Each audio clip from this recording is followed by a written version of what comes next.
하는 거 하면 되는데. 자, 조석에 대해서 설명할게요. 조석하면은 다음 또 문제 푸는 거네요. 자, 조석이 혹시 들어본 적 있어요? 조석. 여기서는 밀물과 썰물만 기억하시면 됩니다. 밀물과 썰물. 자, 밀물과 썰물은요, 바닷물이 들어오는 거와 나가는 거 중에 하나씩을 선택해 주시면 되는데, 밀물은 바닷물이 들어오는 걸까요? 나가는 걸까요? 들어오는 거. 들어오는 거. 아, 콜. 썰물은 나가는 거 알겠죠? 바닷물이 들어오는 밀물대에 바닷가 가면 죽어요. 알겠죠? 바닷물 진짜 빨리 찹니다. 생각보다.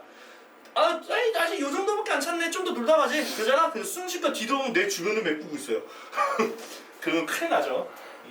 그래서 이게 해수면의 높이가 주기적으로 높아지기도 하고 낮아지는 현상을 우리가 조석이라고 합니다.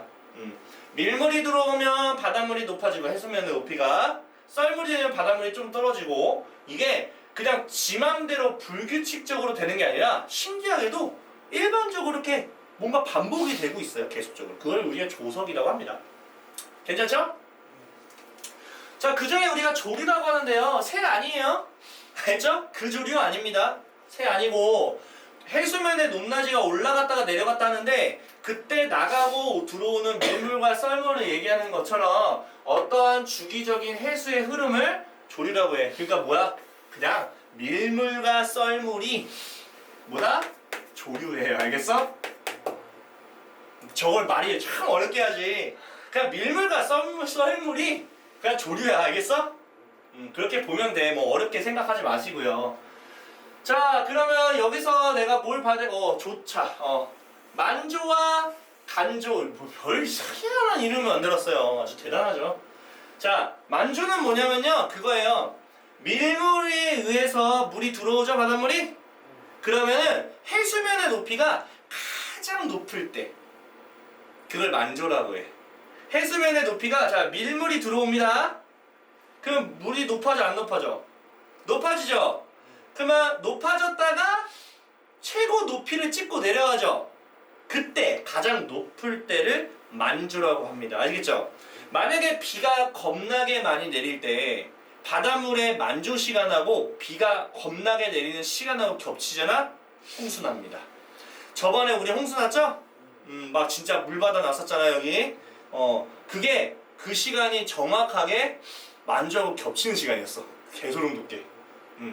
그때 비가 많이 내리면 바닷물에서도 이제 더 이상 받아들일 수가 없단 말이야. 만조라서. 이해가?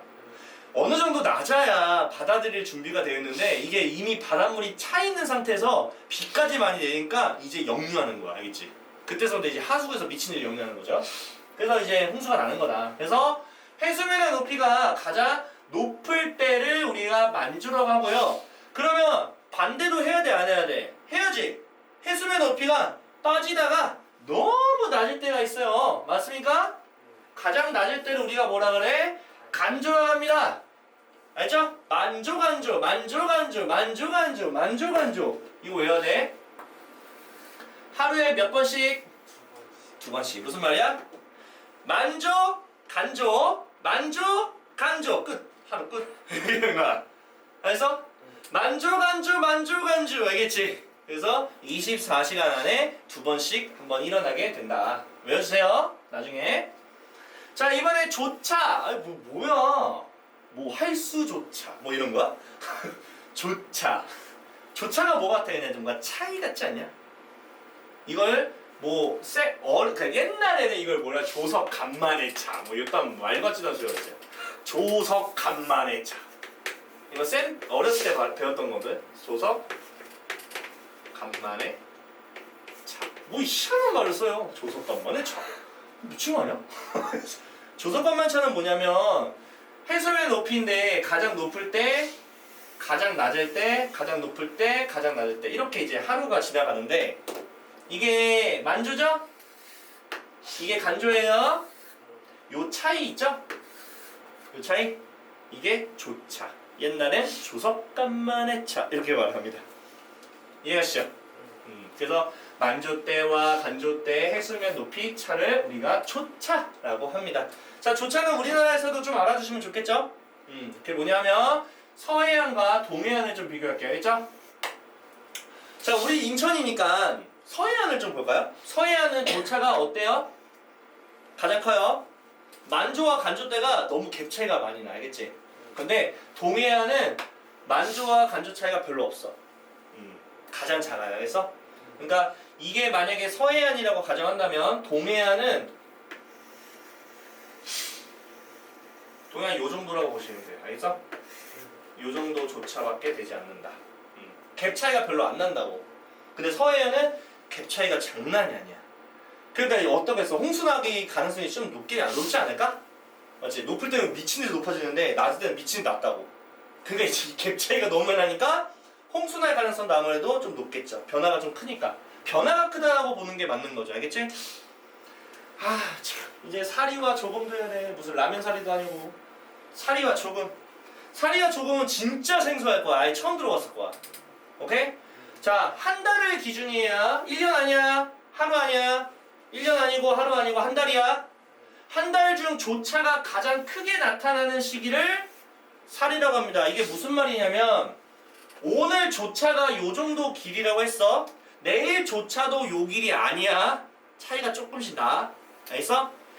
그 다음 날엔 조차가 줄어들 수도 있고 늘어날 수도 있어.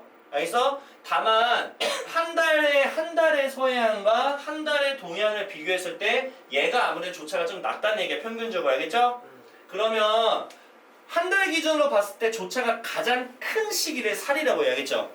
그럼 봐봐. 비가 많이 내리거든? 일단 서해안이야. 알겠어? 게다가 플러스 그리고 시간 자체가 살이야. 한 달 중에 가장 이제 조차가 가장 갭 차이가 큰 게 살이라고 해서 게다가 만조 시간까지 겹쳤어.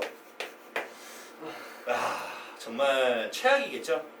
서해안은 어때요? 동해안에 비해서 조차가 굉장히 평균적으로 높은데 한 달 중에 가장 조차가 높은 살이야. 심지어 게다가 가장 물이 가득 찬 만조야. 이때 비가 비치는 내리면 어떨까? 와우. 정말 아주 그냥 상상도 하기 싫은 난리 부스가 나겠죠? 운이 나쁘면 이렇게 될 수도 있는 거야. 그러면 아주 최악의 상황이 펼쳐지게 되는 거죠. 그러면 조차가 가장 적게 나타나는 시기를 조금 얘는 외우기 쉬워. 조금? 내가 기억 안 나는데 뭔가 조금 같아. 약간 이런 느낌. 뭔 말인지? 그래서 살이와 조금은 한 달에 몇 번씩? 두 번씩. 그러니까 한 달이야. 1일부터 30일이면은 살이 조금 이런 식이라고. 알겠어? 그렇게 되는 거예요. 그래서 이런 거 좀 알면 거의 뭐 노스트라마다노스처럼 이렇게 좀 예언할 수 있지 않을까? 홍수날 것 같은데? 약간 이런 느낌으로. 홍수날 것 같은데? 약간 예언 좀 해볼까? 약간 이런 느낌. 자, 다음 조석의 이용입니다. 자, 조석이라는 거는 내가 말했지만 밀물과 썰물을 그냥 저렇게 이제 좀 어려운 말로 표현한 것 뿐이죠. 그럼 밀물과 썰물을 이용해서 대체 어떤 걸 이용할 것이냐? 뭘 이용하냐 처음에? 조개 캐기. 조개 캐는 건 당연하죠. 조개 캐는 거는 어떻게 이용할 거야? 밀물 때 조개 캘 거야? 썰물 때 조개 캘 거야? 밀물 때요? 썰물 때 쳐야죠. 밀물 때는 죽어요. 뭐 다이빙하러 갑니까? 조개 캐러 가는데 다이빙할 거예요? 호미 캐고서? 말이 안 되죠. 나가야지. 알겠어? 나가는데 그 중에서도 언제 때? 간조 때지. 야, 간조 때 말고 사리 때야. 야, 말이 안 되지. 알겠어? 이해갑니까? 간조 때가 가장 해수면 높이가 낮을 때. 알겠죠? 그때 이제 들어가야지. 만조 때 가면 큰일 납니다. 알겠죠? 좋습니다. 썰물에 의해서 간조. 자, 고기잡이는 아무래도 지금 뭐 이거는 조류를 이용해서 고기를 잡는다. 그러니까 뭐 이런 거 아닐까? 돌담이나 그물을 세우고 조류를 이용하여 물고기 잡는다. 이건 내가 낚시를 해본 적은 없는데 이게 바닷물이 흐르는 방향에 맞춰가지고 물고기가 오는 걸 예상하고 이게 낚싯대를 준비를 하고 있어야 된다고 하더라고. 이게 막 조류가 저쪽으로 가고 있는데 이렇게 하면 의미 없대. 조류가 나한테 왔을 때가 좋다고 하는데 모르겠어. 이건 낚시를 해본 사람만 아는 거라 자세하게는 난 모르겠어. 어쨌든 고기잡이도 이런 바닷물의 흐름인 조류를 좀 이용을 해야 된다. 알겠죠? 근데 썰물 때 가면 안 되긴 하겠지. 왜냐면 물이 빠지면 물고기가 어때? 달아나겠죠? 밀물대가 물고기가 들어오는 때니까 밀물대를 이용해야지. 안 그래? 그거는 이제 당연히 알아야 되는 거고. 그리고 전기 생산, 이거는 신재생 에너지 발전하는 부분에서 나와요. 통합과학이라고 고1 때 배워요. 밀물이 들어올 때 바닷물이 이렇게 들어오는 힘을 위해서 중간에 내가 프로펠러 같은 걸 설치했다 쳐. 그럼 바닷물이 들어오거나 나가면 프로펠러가 돌아가 안 돌아가? 돌아가죠. 그 돌아가면 그게 발전기라고 하면 발전이 되는 거야. 전기 생산이 가능하죠. 실제로 있어요. 가능합니다. 그래서 이게 이렇게 다리 같은 게 있잖아. 차가 지나간 다리. 이 다리 밑에 쪽에 이렇게 바닷물이 왔다리 갔다리 하거든? 그 밑에 프로펠러가 달려있어 이런데. 근데 이게 돌아가면 발전기가 되는 거야. 전기를 만들겠지. 아시겠죠? 그래서 조차나 아니면은 조류를 이용해서 전기를 생산한다. 이걸 조류 발전이라고 해요. 자, 그 다음에 이거 알아요? 바다 갈라짐 현상? 알아? 조차가 큰 시기. 사리죠, 사리? 사리가 조차가 제일 크다고 했죠? 간격이 제일 큰 게 사리라고 했잖아. 간격이 별로 없는 게 조금이고 해서. 그래서 조차가 가장 큰 시기인 사리 시기인데 심지어 바닷물이 빠졌어. 오케이? 그러면 어떻게 될까요? 길이 생겨. 오케이? 인천에도 있는데 내가 알기론 인천에 바다 갈라진 현상으로 인해서 섬에 들어가는 그 시간이 있어. 그러면 그 시간 딱 지나가면 신기하게 바다거든. 저기 섬 있고 시간이 지나잖아. 그럼 바닷물이 쫙 빠져. 그럼 자동차 한 대 정도 지나갈 수 있는 길이 생기거든. 그럼 그 길로 자동차를 운전하면서 가는 거야. 섬으로. 되게 신기해. 근데 이제 그걸 잘 맞춰야지. 막 가던 중에 갑자기 물이 막 들어와. 그거 미친 거야. 그럼 풀악셀 밟고 막 가야 돼. 안 그러면 죽어요. 이해하시죠? 그래서 이걸 바닷길이 열린다. 바다 갈라진 현상. 이거 실제로 인천에 있으니까 모르겠어. 나는 애들하고 가끔씩 이런 데 가거든? 여기 가보진 않았어. 근데 한 번쯤은 가보고 싶다. 아시겠죠? 내가 말한 게 이거야. 조석의 주기. 봐봐라. 이게 지금 보니까 하루야, 하루. 이게 하루 같거든, 하루. 시간이. 하루에 만조 2번, 간조 2번. 알겠어? 가장 많이 찰 때 2번, 가장 많이 작을 때 간조. 이해가시죠? 자, 만조라는 건 바닷물이 들어왔으니까 밀물, 빠졌으니까 썰물, 밀물, 썰물. 알겠죠? 이렇게 해서 하루라고. 13에서 13, 24시간 딱 지났잖아. 맞지? 이해가시죠? 우리가 이렇게 얘기를 할 수 있다.